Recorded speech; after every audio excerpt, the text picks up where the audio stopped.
Friends, welcome to freedom world. ദൈവത്തിന്റെ സ്വന്തം നാട് എന്നറിയപ്പെടുന്ന കേരളത്തിലെ ഏറ്റവും സമ്പന്നമായ 5 ജില്ലകൾ ഏതൊക്കെയാണ് എന്നാണ് ഇന്ന് നിങ്ങളോട് ഞാൻ പറയാൻ പോകുന്നത്. അപ്പൊ നമുക്ക് വീഡിയോയിലേക്ക് പോകാം. 5. കോട്ടയം. കോട്ടയത്തിന്റെ പുസ്തക പ്രസിദ്ധീകരണ മേഖലയിലുള്ള പാരമ്പര്യം കണക്കിലെടുത്ത് ഈ നഗരം അക്ഷരനഗരി എന്ന അപരനാമത്തിലും അറിയപ്പെടുന്നു. ഇന്ത്യയിൽ ആദ്യമായി സമ്പൂർണ്ണ സാക്ഷരത കൈവരിച്ച നഗരമാണ് കോട്ടയം. തിരുനക്കര ശ്രീ മഹാദേവ ക്ഷേത്രമാണ് കോട്ടയത്തിലെ പ്രധാന ആരാധനാലയം. 4. തിരുവനന്തപുരം. ഇതൊരു തെന്നിന്ത്യൻ നഗരമാണ്. അനന്തപുരി എന്ന പേരിലും ഇത് അറിയപ്പെടുന്നു. ഇന്ത്യൻ ഉപഭൂഖണ്ഡത്തിലെ തെക്കേ അറ്റത്തായാണ് ഈ നഗരം സ്ഥിതി ചെയ്യുന്നത്.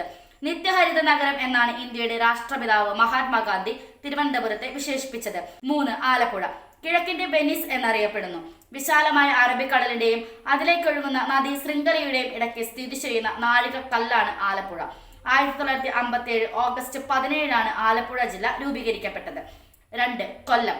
പുരാതനമായ വേണാട് നാട്ടുരാജ്യത്തിന്റെ തലസ്ഥാനമായിരുന്നു നൂറ്റാണ്ടുകളുടെ പഴക്കമുള്ള കൊല്ലം നഗരം. കൊല്ലം തുറമുഖം ലോകത്തിലെ ഏറ്റവും വലിയ തുറമുഖങ്ങളിൽ ഒന്നായിരുന്നെന്നും അവിടുത്തെ അങ്ങാടികൾ ഇന്ത്യയിൽ വെച്ച് ഏറ്റവും മികച്ചതായിരുന്നു എന്നും ആദ്യകാല സഞ്ചാരികൾ രേഖപ്പെടുത്തിയിട്ടുണ്ട്.